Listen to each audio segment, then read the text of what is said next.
Well, on the high school recruiting front, Oregon's been pretty quiet recently. I think the explanation is pretty simple. Here we go. You are Locked On Ducks, your daily podcast on the Oregon Ducks, part of the Locked On Podcast Network, your team every day.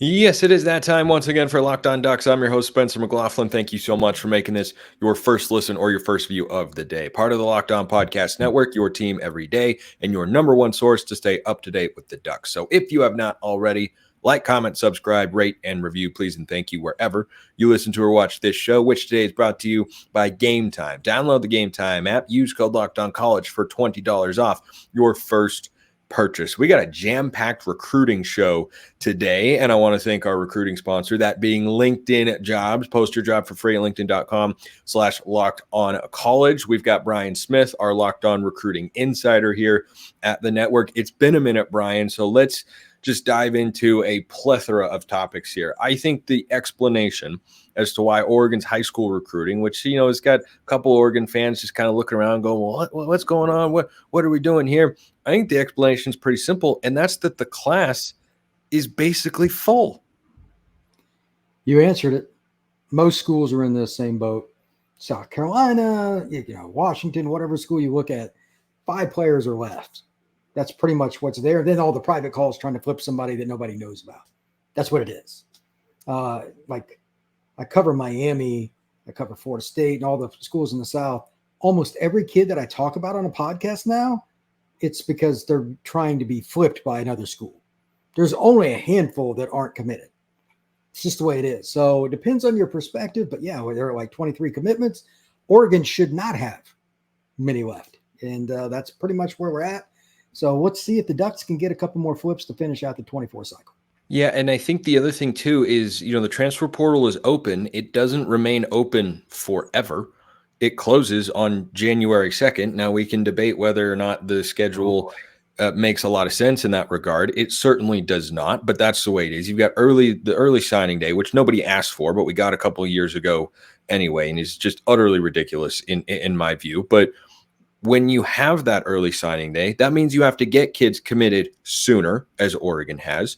And when the portal's open right now, you got to strike while the iron's hot. And that's where Oregon, it feels like, is doing most of their recruiting. Because like we said, the class is mostly set. So I look at it and go, feels like the right approach is to be focusing on the transfer portal, because that's where that's the only work that's really left to be done for the most part, other than making sure certain kids maybe don't get flipped, which we'll get to in a moment.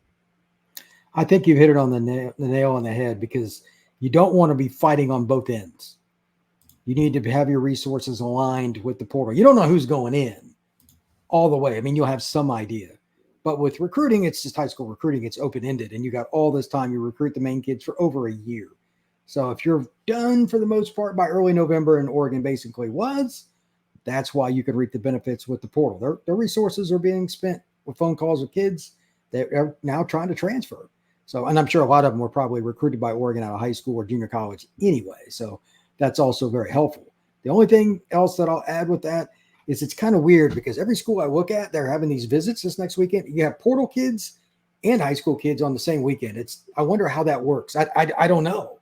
This is so new. I've been around recruiting a long time, but I have no clue. Do you mingle them? Do you keep them? I don't know. What's the best approach? So because I feel like most of those kids are operating on completely different timelines, right?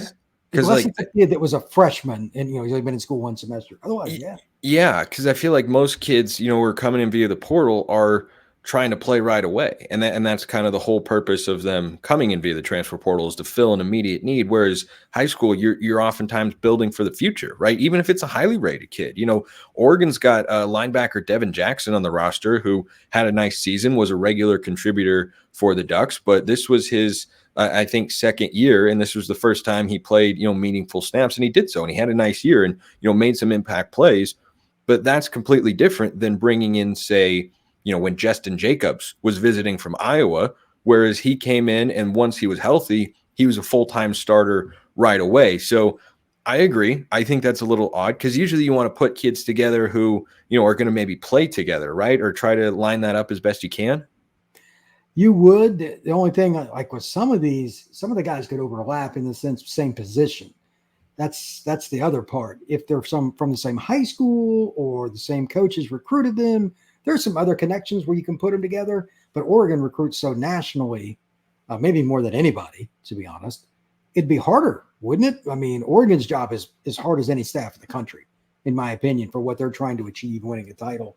What do they sign? 2 kids a year out of Oregon or whatever. So it's 2 or 3, yeah, maybe. Yeah, it's rough, but I don't know how you align it, man. I think it's kind of open-ended, but that's a portal discussion that's probably trying to be figured out by staffs all across the country because there's not enough evidence yet to have a complete answer.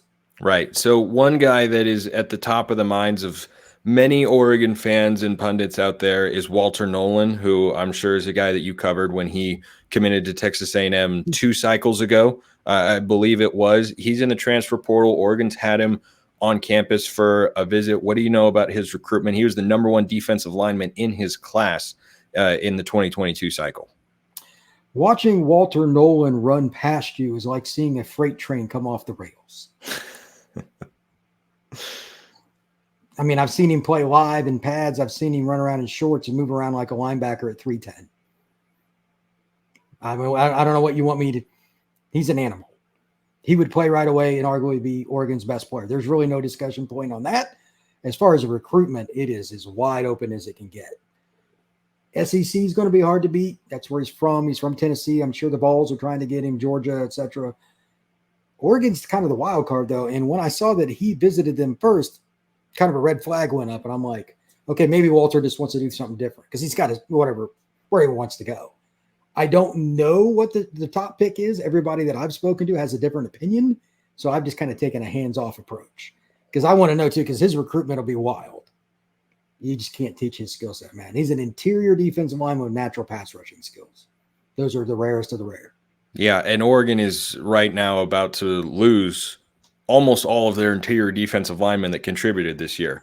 You've got Brandon Dorlus going to the NFL. Popo Amavai, I'm sure will try to play in the NFL. Sam Taimani is done. Casey Rogers is done. Those are your top 4 interior guys this year. We don't know what Jordan Birch is going to do just yet, but lining up Jordan Birch next to Walter Nolan, you supplement with all the young guys that came in the 2023 class and also the true freshmen who played this year, guys like Mateo Uyungole, Blake Purchase, and Tatum Tuioti. That's got the makings of a really good defensive line, but Nolan would certainly fit into that calculus. Another recruit, and this one is from the high school ranks that's kind of popped up on Oregon's radar recently as a potential flip target, is Dylan Gresham, the wide receiver. Now, one of the decommits that I've gotten questions about over the last few weeks has been Jordan Anderson, who was an early 2024 commit for the Ducks, but he's since decommitted. Oregon's going after some portal wide receivers, I think, to kind of fill that particular void. But Gresham said he's committed to the Ducks. Do you think that he's being sincere in that regard? In portal season, I don't think the word sincere should be allowed to be spoken without some type of harsh punishment. Oh boy. I have no interest in believing anybody. Okay. Open-endedly. I don't. Not at all. So even if he says, like, I'm still committed to Oregon, which, he is verbally, and he's a high school kid for the class of 2024, but even then, flip season is right around the corner, and that's one that Duck fans should maybe be on watch for. If you're taking phone calls, you're not committed. Simple as that. And do you really think he's not taking phone calls? No, probably not. I mean, if I were a high school kid commanding that much attention, I would probably have a hard time ignoring phone calls as well. One thing that Oregon fans have a tough time with, Brian, is something that we have got to talk about and will likely be a recurring offseason topic here on the show. After, of course, we talk about Game Time, which is always a recurring topic here on the show, because when you're buying tickets to your next big event, you should not have to worry. Game Time is the fast and easy way to buy tickets for all the sports, music, comedy, and theater events near you. With killer last-minute deals, all-in prices, views from your seat, and their best price guarantee, Game Time takes the guesswork out of buying tickets. You see the view from your seat before you buy, so you know exactly what to expect when you arrive. All-in prices show your total up front, so you know you're getting a great deal without hidden fees, and you buy tickets in 2 taps. It takes just a few seconds. Take the guesswork out of buying tickets with Game Time.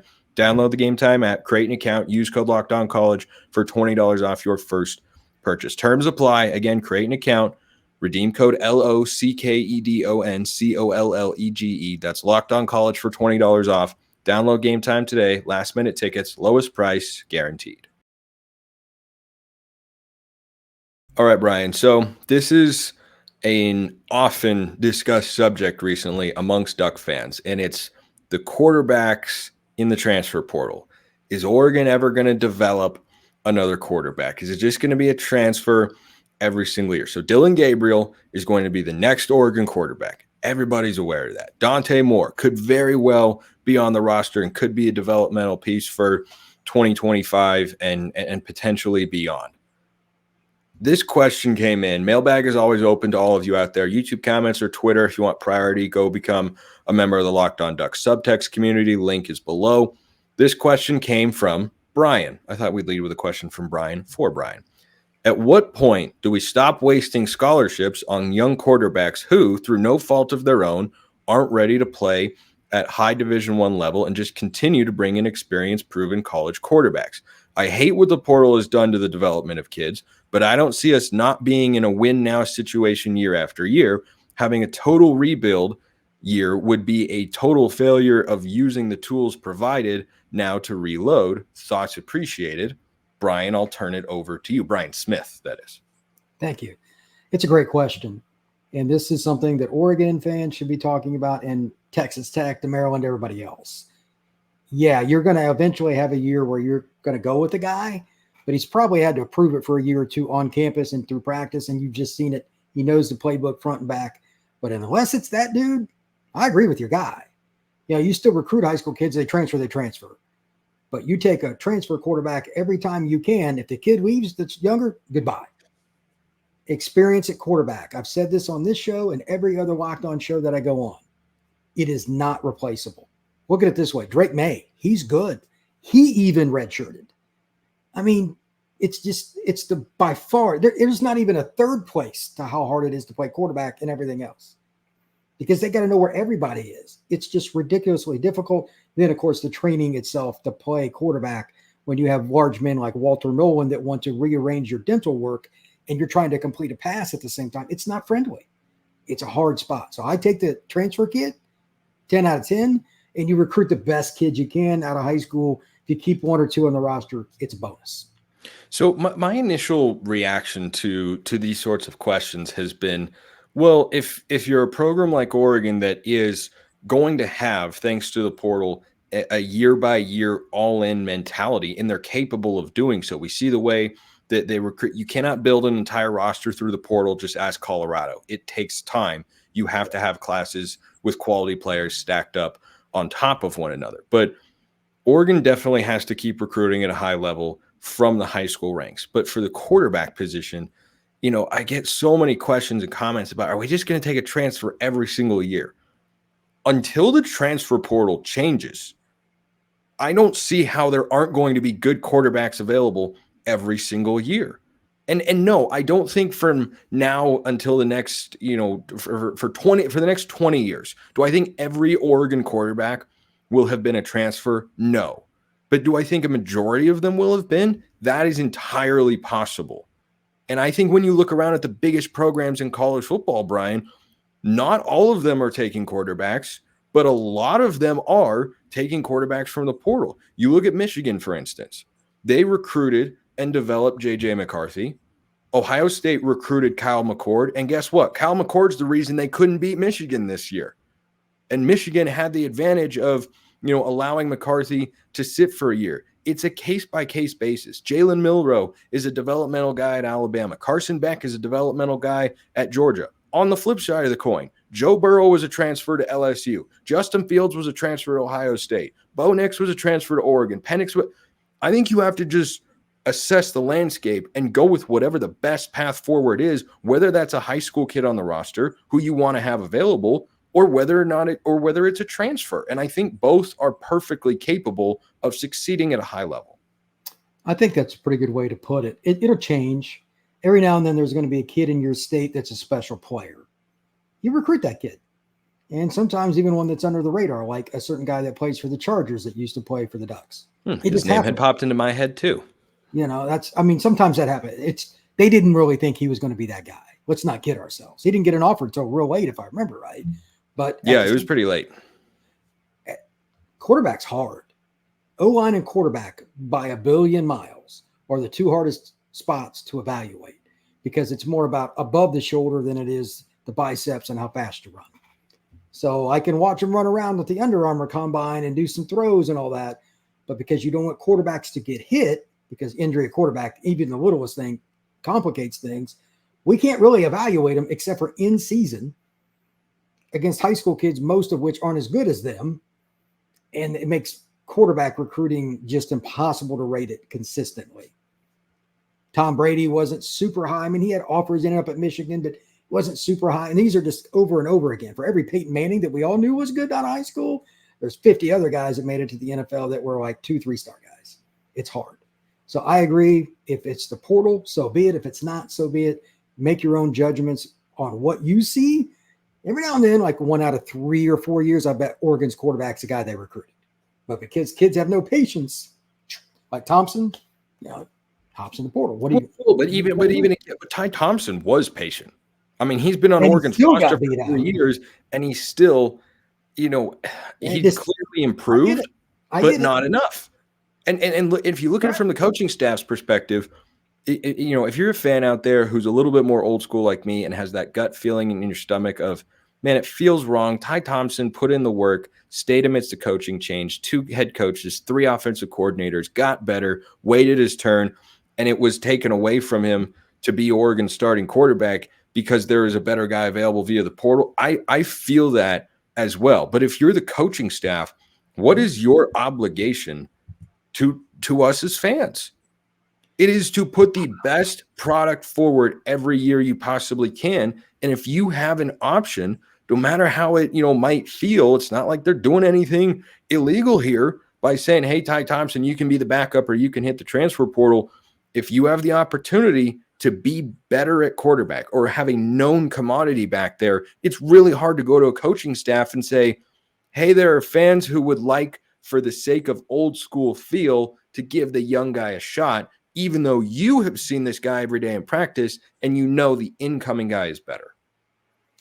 There is no friendly answer there.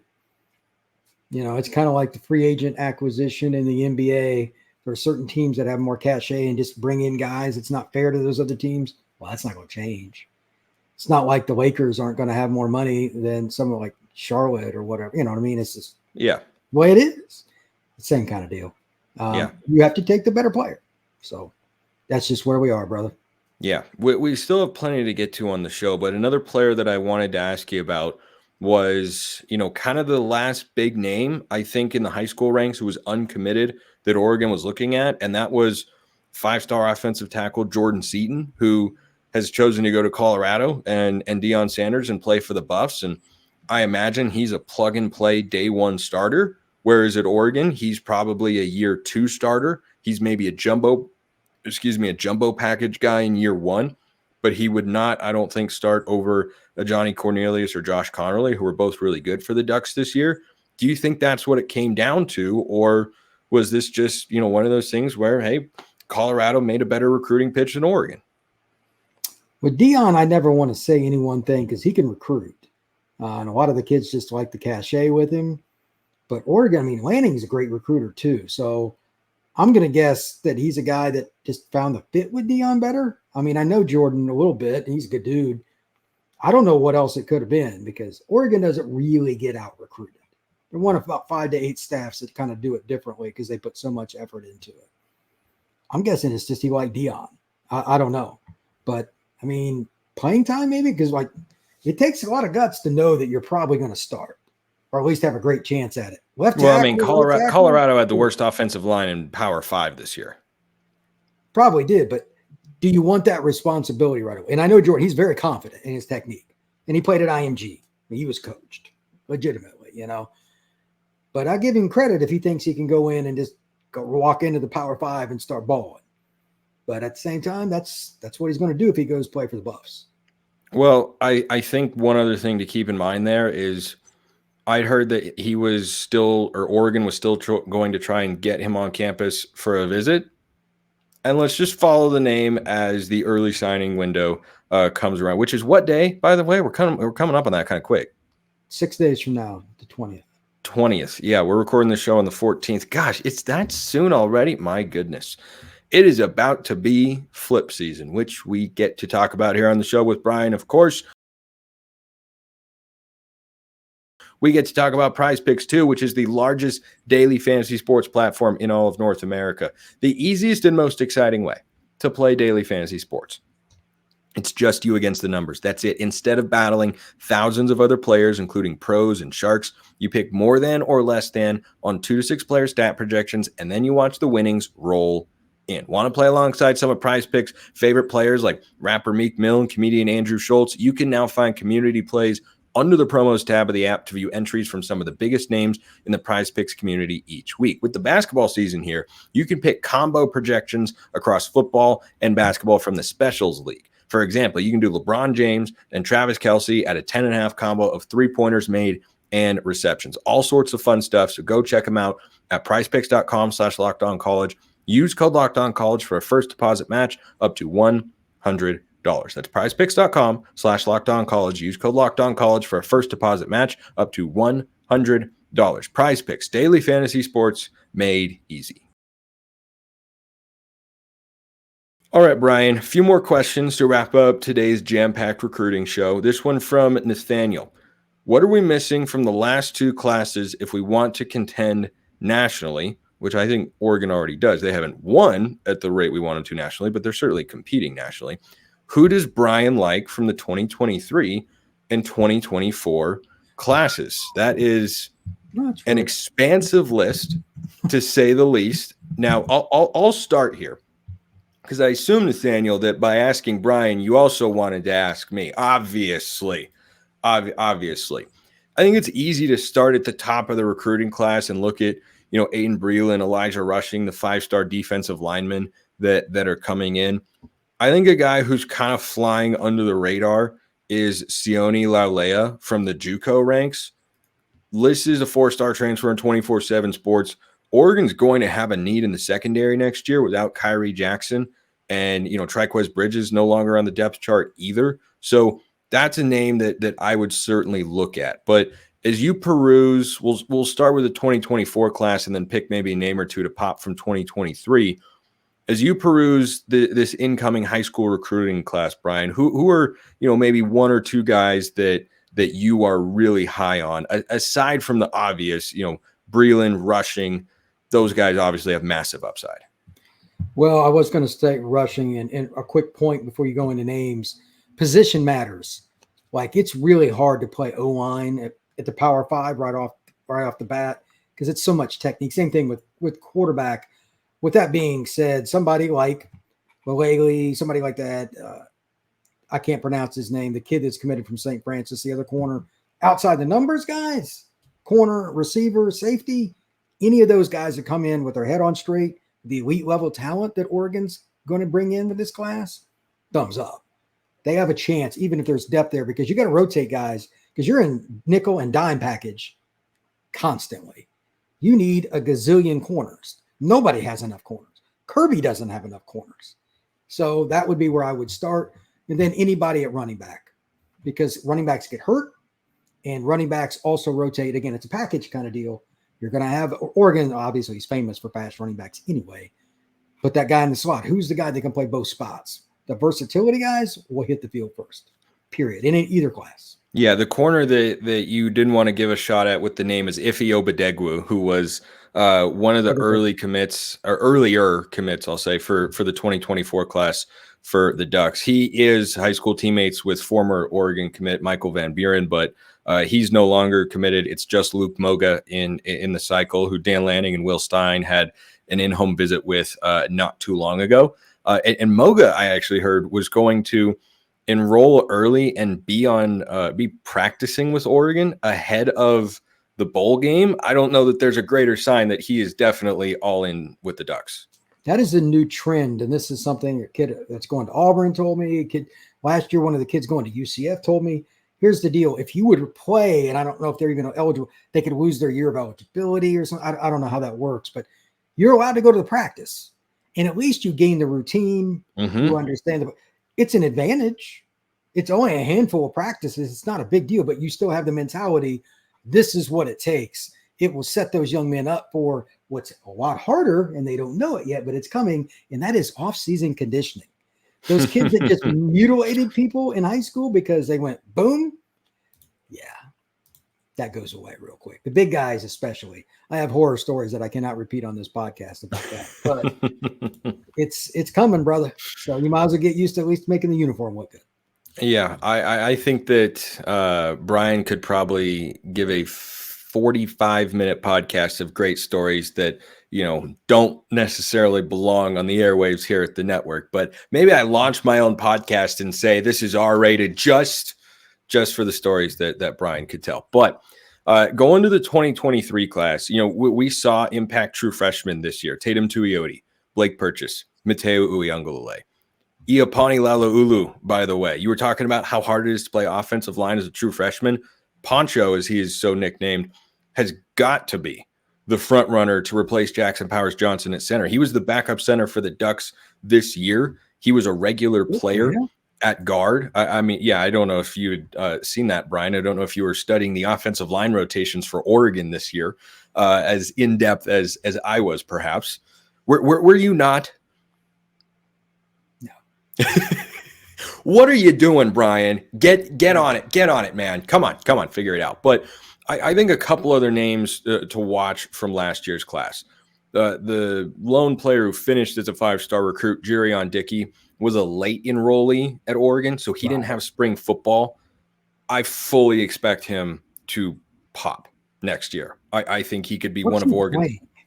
What can he play? Because I remember his film, he was all over the place. Yeah, I mean, he's an inside-out kind of guy. He can line up anywhere on the field. I think he's probably most suited to be an outside wide receiver. He's 6'3", 210, but he's so fast that you could put him in the slot as well.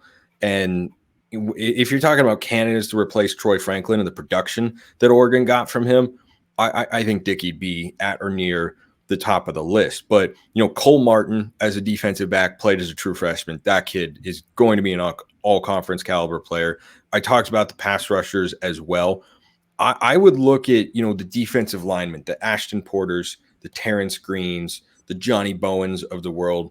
I don't know what mix of those guys are going to be the biggest contributors on the interior of the defensive line for the Ducks, but I think there are some good players in there. But one guy who I think we've talked about before, Brian, is Kenyan Sadique, the tight end. Yep. I like that guy a lot. And I mean, he was, a number 4 tight end for the Ducks this year. So saw a little bit of action. I think he could take a big leap, especially if Terrence Ferguson goes to the NFL. I'm super high. I thought Sadique looked the part this year and could be ready to have a big season next year. Well, one of the biggest things that you'll hear commentators commonly say, a running game is a quarterback's best friend. Well, his second best friend is a tall tight end in the middle of the field that's an easy throw. Dylan Gabriel is a guy I know from when he was at UCF, and he's a smart guy anyway. He's going to find that guy. He threw the tight ends quite a bit at UCF. He'd find a way to do it with Oklahoma, etc. If you're open, he's going to get it to you. So if your guy is that guy that you're trying to say he is, why not? Dylan does not care. If you're open, you're getting the ball. If you're not looking, you'll get hit in the head. So I would expect there's an opportunity there for him to have a really big year. And if they've got that much speed at receiver, here's the other thing for Sadique. He's always going to get single covered. That's stealing, brother. That's stealing. Yeah, I like, they gave him the ball on fly sweeps this year. I looked at that and went, sign me up. He had the big That's block awesome. on. Yeah. You just don't see that. You just don't see that with tight ends very often. I mean, he, tried to hurdle a guy on one of the runs he had. I think he's fantastic. But this question came in as well, Brian, from Blazer Duck. The early signing period is just a few weeks away, now a few days away. In the recruiting world, who are the flip candidates we should be keeping our eyes on? And more importantly, what are you hearing about them? Brian, and any idea of, flip targets or position targets even that Oregon could go for? Or does this stuff really get kept under wraps? It's a 50-50. I won't go into a name, but there's a certain person who has a mom involved in another school who sent an invite to one of my colleagues to say, hey, if you want, come to our commitment ceremony. And she knows that guy is a diehard for one school. Well, we kind of know where the kid's going. So outside of those kind of circumstances where the mom just lets it out of the bag, for the most part, it is pretty quiet now. Kids that I've known forever won't take phone calls. Kids that I used to see on the recruiting trail, if I see them, they're mum. You know what I mean? Like, it's just, that's where we're at. The kids want to have their own day on National Signing Day, and it's whatever. But at that same time, because Oregon, again, recruits from Boston to Miami, Miami to Houston, and Houston to LA, etc., I would say there's probably 10 different guys that Lanning is trying to flip. Can they get one? That's kind of how I look at it, because they've had a gazillion guys visit. I just don't have any idea which one it will be. It would not shock me if it's somebody that even somebody like Wiltfong didn't know. Dan Lanning may not know right now because the decision's literally not made. That's the other part. There are still kids, despite being committed. Are they really? How much? If you're still taking Dan's call, how committed are you? You know what I mean? So do not be surprised at anything that the Ducks get on National Signing Day. I had one more mailbag question, but I think we're out of time for today, and we'll save it for next time because it warrants a full answer from you, Brian. So appreciate the time. Brian Smith is at FBScout_Florida on X, formerly known as Twitter, brought to you by LinkedIn Jobs, as always. Our Locked On Recruiting Insider here at the network. Brian, thanks so much. Absolutely. Take care. Appreciate everyone listening. I will see you next time. Have a wonderful rest of your day, and go Ducks.